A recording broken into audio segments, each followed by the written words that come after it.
بسم الله الرحمن الرحيم daawadayaal ku soo dhawaada barnaamijka falaqaynta wararka barnaamijkan gebi ahaanba waxaynu ku soo qaadanaynaa macluumaadkii ugu dambeeyey ee wadahadalada laga dhex waday Mareykanka iyo Iiraan hindisiyaasha la soo gudbiyey hadallada adag ee la isdhaafsanayo warbixino dhanka sirdoonka iyo kuwa siyaasadda soo baxaya oo sheegaya Iiraan inay u sii dulqaadan karto muddo dheer go'doominta lagu hayo isla markaasna waliba gantaaladeeda iyo hubkeedana ay yihiin kuwa muddo dheer ay ku dagaalami karto haddaba mahal bacaad lagu leysayba wixii Mareykanka iyo Israa'iil ay weerar ahaa ee qaadeen ee ka dhanka ah Iiraan isla markaasna la doonayay in lagu afgambiyo nidaamka kacaanka islaamiga ah waddankaasi ka jira intisaa hadda soo baxay ee Iiraan ay ka baaran degaysa ayaa lagu sifaynayaa inuu yahay mid madaxweynaha Mareykanka Donald Trump uu ku doonayo inuu marada ku cesho sida hadalka loo yiri isla markaasna dhiiqada uu ku jiro lugaha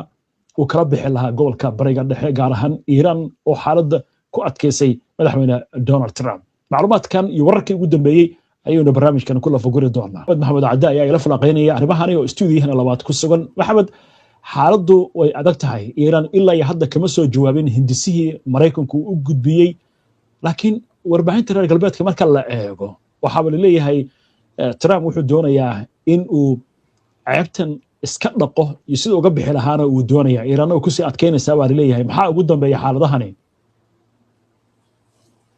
dagaalkii 40 maalmood ahaa ayaa xabajoojin kumeel gaar la gaaray xabajoojintii markay dhamaatana waxa la isku dayay wajiga labaad ee wada hadalada in la galo ayadayna way shaqeyn weyday hadda xabajoojinna lama hayo waqti go'an leh heshiis la gaarana ma jiro Mareykanka sida ay wargeysyada hadalku dhigayaan kibir iyo isla weyni iyo la tashi oo la tashaday Israa'iil ayaa waxay istuseen in Iiraan ay muquunin karaan xaalkii sidaa waa noqon waayey madaxweynaha Mareykanka marka hadda waxaa wajahday in uu raadiyo sidii Iiraan uu heshiis ula geli lahaa heshiiskiina wax ka soo naasacad ma jiro qoraalada uu soo sameeyo iyo qodobada uu soo gudbiyana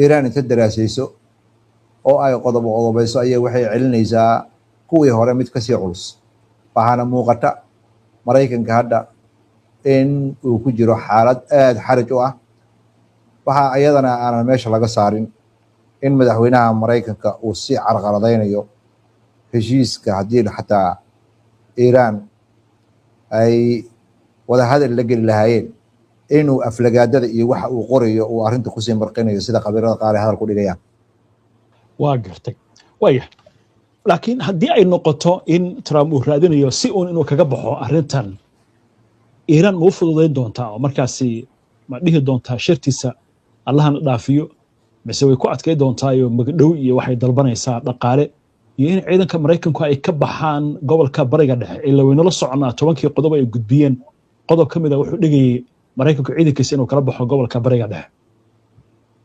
su'aashaas waa su'aal xasaasi ah taabanaysana qodobadii 10ka ahaa ee Mareykanka markii ay hoos u dhigteen isla arkeen in dagaalka looga adkaaday qodobada intaan u gelin Mareykanku wuxuu jeclaan lahaa markii uu hubka ka dhamaaday in uu arkay in Iiraan uu buuran waayey markii uu dilay hogaamiyihii ruuxiga ahaa uu filayay inay dadka aan wax kici waayeen falcelintii Iiraan ay noqotay mid khasaaro weyn geeyey oo burburiyey 16 saldhig oo agab fara badan oo 30 sanadood lagu ururinayay la burburiyey ayaa Mareykanka waxaa ku dhalatay in uu maareeyo Iiraan oo khiyaano iyo tulufo ku maareeyo iyo qodobo inay isdhiibta loo akhriyay Iiraan qodobada ay keentay ayaa ka culus magdhow ayay rabtaa Mareykanka inuu gobolka bariga dhexe ka guuro ayay rabtaa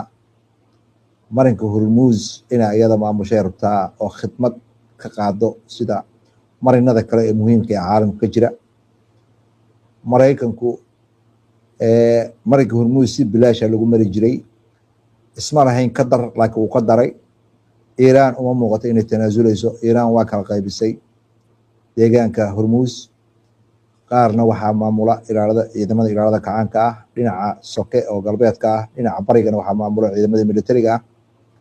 ciidamadii Maraykanku waa ka dhagawaan laayihiin badda agagaarkaasi. madaxweyne Trump wuxuu isku dayayaa inuu madadaaliyo oo uu marin habaabiyo dadkiisa. Iiraan waxay samaynayso iyo waxa suuragalka waa la ogyahay. arrinta ugu qaraar ee haysata Iiraan waxa weeye inaynan la tacaamuli karin madaxweynaha Maraykanka iyo ergooyinka soo dirtay. madaxweynaha Maraykankana waa ka marqaati kacay in labadaasi ergeyga gaarka ah ee u qaabilsanaa arrimaha bariga dhexe Witkoff iyo wiilka uu sadig u yahay oo Iiraan ay diiday in ay wada hadallada ka qayb galaan, maadaama labadii wada hadallo hore ay ka qayb galeen la khiyaamay Iiraan, in ay ka dhigtay persona non grata wax la yiraahdo, dadan istaahilin mataqaanaa in lala tacaamulo. asaga laftigiisa ayaa ka marqaati kacay. calaamada ayay muujinaysaa weeye baa leeyahay in gacanta gorgortanka Maraykanka inay hooseyso. Maraykanku muxuu uga baaqsanayaa baa la yiri inuu dagaalku ku noqdo. waxaa la isku raacday markii uu dagaalka bilaabayay awoodii uu Maraykanku bariga dhexe ku lahaa iyo awoodda hadda marinka uu bariga dhexe ku leeyahay isma dhowa. markii hore wuxuu ahaa wadan ka mid ah wadamada adduunka ugu weyn. hadda laakiin Iiraan uma aragto dagaalkii 40 maalmood ahaa qodobadii uu sheegay dhan markay meel mari waayeen in dhinaca xanuunka xoogga la gaaray awoodiisa ay weeqantay, meeqaamkiisa hoos u dhacay. waxay noqotay dhanka Maraykanka. Iiraan waxaad moodaa in meeqaamkeeda hadda kor u kacay.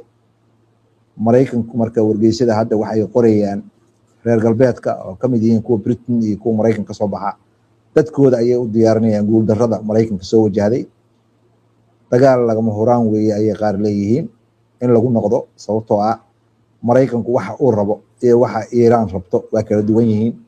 Iiraan kuma jiri karto xindaabkii hore, magdhow ayay rabtaa, lacagihii laga fariisiyay ayay rabtaa. waxay rabtaa gobolka bariga dhexe markay timaado inay noqoto awoodda ugu weyn ee lagala tashado wixii deegaankaas ka baxaya. ma aha kaliya marinka Hormuuz, waxaa laga yaabaa inay saameyn ku yeelato kuna leedahay marinka Bab Mandeb. waa garta way warbixinada kale soo baxaya ee ah inay ilaa 4 bilood u sii adkeysan karto si hadalka loo dhigay go'doominta dekadaheeda la saaray iyo gantaaladeedii iyo hubkeediina way haysataa. ma waxa qaldanaa macluumaadkii sirdoonka ee markii hore laga haystay Iiraan? haddii sidaasi ay tahay sidee lagu guuleystay in la beegsado madaxdeeda?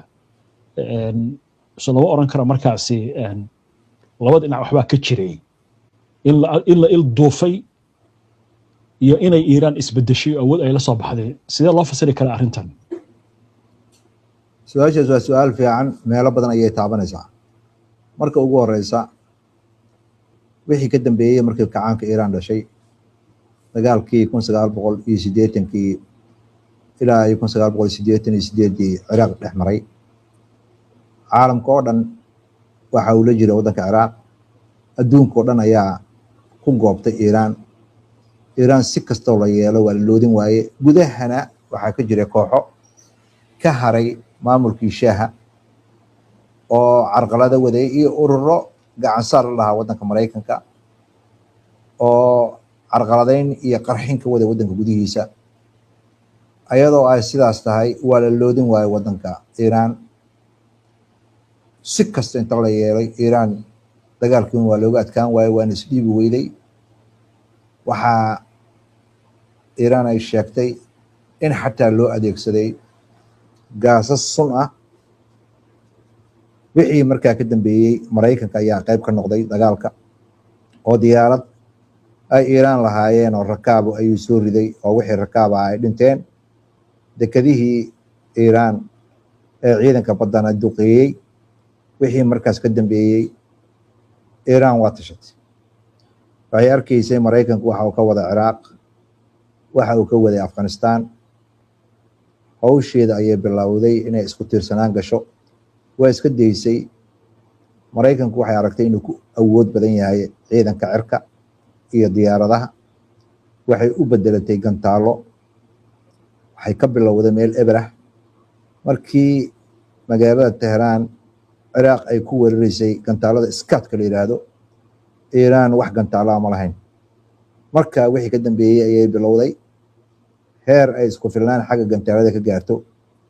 hadda waxay ka mid tahay dalalka caalamka ugu horeeya xagga gantaalada haddaynan ahaynba number 1. aniga ma aha waxsaa leh, waxaa leh dadka la fugura arrimaha dagaalka oo leh khibradda ay la dagaalanka Maraykanka u leedahay Iiraan. Ruushka uma laha, Shiinahana uma laha. waxayna ku tiirinayaan agabka militariga ay Iiraan isticmaalayso waa agab maxalli ah oo iyada gacanteeda iyo aqoon-yahanadeeda ay ku samaysteen. dagaalkii waxay u bedeshay inay ciidankeeda ka dhigto 31 gobol oo kala madax bannaan. barnaamij gaara oo HBN inta aan ka sii daynay ayaan ooga sheekaynay daawadayaasha HBN. ciidamada gobolada waa kala madax bannaan yihiin. gobol walba waxa uu leeyahay kaydkiisa, hubkiisa, hoggaankiisa. amar marka la siiyo dagaalku waxa uu wadayaa abadan ilaa iyo inta guul laga gaaro. waxa weeye waxa ay daraaseeyeen oo ninkii abaanduulaha ahaa oo ay Iiraaniyiinta laga dilay dagaalkii 12 maalmood ahaa uu daraaseeyey Maraykanka inuu ku qaraabto markuu dagaal galayo in uu madaxda ugaarsado kadibna waxa kala dhan ay kala daataan. ayagoo taas ka dabaaqaya ayay ciidankooda waxay ka dhigeen 31 qaybood oo goboladii waddanka ay u qaybiyeen. ciidan walbana uu leeyahay maamulkiisa gaarka ah, hubkiisa kaydka ah iyo wax walba. Maraykanka marka dagaalka cidda uu la galay hal dowlad lama gelina, wuxuu la galay 31 ciidan ayuu dagaal la galay. meel kasta uu tago diyaaradihiisa ay tagaan, ciidamadiisa ay tagaan, ciidamada maxalliga iska celinaya. marka Maraykanka dagaal aan u qaabaysnayn, ku talagelin, dagaal jabhadeed ah, dagaal naxariis aynan oolin ayuu qoorta gashtay. waxaana qasbay Maraykanka inuu cagaha dhulka dhigo markii ciidamadiisii commandoska ahaa oo Isfahaan agteeda ku daadiyey oo ba iyo hooga uu ka qabsaday. waxaana muuqata Maraykanka inuu soo taabtay kibirka, sida ay Soomaalidu tiraa kibirka waa lagu jabaa, inuu kibirkii kusoo jabay. dhanka Iiraan waxay istustay ninkan madaxweynaha ah ee waalan, waa sida hadalku dhigeene. ma aha keliya dhanka Iiraan inay u haystaan inuu waalan yahay. dhankii khabiiradii Maraykanka iyo aqoon-yahanadii Maraykanka ayaa waxay leeyihiin caafimaad ahaan ninkani nin sugan maaha. Professor Meshamer ka mid ah, Professor waxaa ka mid ah Sachs ayaa ka mid ah dhanka Maraykanka. Iiraanna waxayba u haystaanba ninkan in uu yahay shaydaan, ciddii la xaasha ee heshiis la gashana inay khiyaano wadan galayso. in loo naxariisto oo loola gorgortamo maaha. warqadu keena mid ka culus ayaa loo soo gudbinayaa. xaalkana hadda sida muuqata Maraykanka xaaladaan dagaal ahayn, nabadna ahayn, inay arrintiisa ku dhammaatay ay waag tahay. barnaamijkii uu dhowaan ku dhawaaqay markii uu fashilmay ee uu ku sheegay mashruuca xurriyadda howlgalka ahaa uu badda ku furayey Hormuz waa shaqayn weyday. si ku meel gaaran dib u dhigu yiri. waxaana muuqata xaalku inuu ku cuslaanayo Maraykanka. waa garta way aan u imaano marka wadamada khaliijka oo la sheegay inay yihiin cidda ugu badan qasaaraha badan oo soo gaaray. haddii Maraykanka uu meesha uusan ka bixin saldhigyadiisa, maxay ku dabayn kartaa xaaladooda? haddii isu la baxo maxaa ku imaan kara? wadamada khaliijka muddo dheer ayaa waxaa laga dhaadhicinayay Iiraan inay cadow tahay, in ay danahooda cadow ku tahay, in ay rabto in ay nidaamkeeda dowladeed inay ballaariso. muddo dheer ayaa siyaasaddaasi shaqaynaysay. hase ahaatee Shiinaha ayaa wuxuu suuro geliyey inuu isu keeno Sacuudiga iyo Iiraan. isfaham weyn ayaa dhex maray. sidaas oo ay tahay ayaa Maraykanka si hoose waxa uu u waday in uu saldhigyadan militariga muddo 30 sanadooda dhisto isagoo ku andacoonaya in uu wadamadan khaliijka ilaalinayo. xaqiiqada soo baxda ayaa waxay tahay inuuna iyaga ilaalinaya danaha Israa'iil sida khabiirada qaar ay hadalku dhigeen oo carabtu ay ka mid yihiin. arrinta ugu cajiibka badan ayaa waxay tahay wadamada qaar waxbay xeereysanayaan laakiin wadanka Imaaraadka dhinac ayuu u batay. Maxamed Marandi oo ka hadlayay arrinta Imaaraadka wuxuu yiri Imaaraadka wixii ka horeeyay 2 bilood iyo bar sidoo xaalkeeda ahaan jiray iyo wixii hadda ka dambeeya sidoo noqon doono isma laha. waxaa muuqata inay qayb ka tahay wadamada u fududeynaya Iiraan in la weeraro Maraykanka. hadda agabkii uu soo daabulayay meelaha uu dejinaya ayay ka mid tahay waana sababaha keenay inuu dekadaheeda ku daro goobaha uu go'doomiyey ee marinka Hormuuz. waxaana muuqata wadanka Imaaraadka Carabta shacabkiisa waxaa ka mid ah dad Iiraaniyiin ah. waxaana muuqata muddo dheer inay ku andacoonayeen sultanka Imaaraadka Carabta 3 jasiiradood oo ay ku andacoonayso dad Iiraaniyiin ku nool laakiin waxaa sheeganaysay dowladda Imaaraadka. haddana Imaaraadka waxaa lagu shabadeeyaba inay Israa'iil la shaqeyso Maraykanka la shaqeyso ay ka mid tahay cadowga.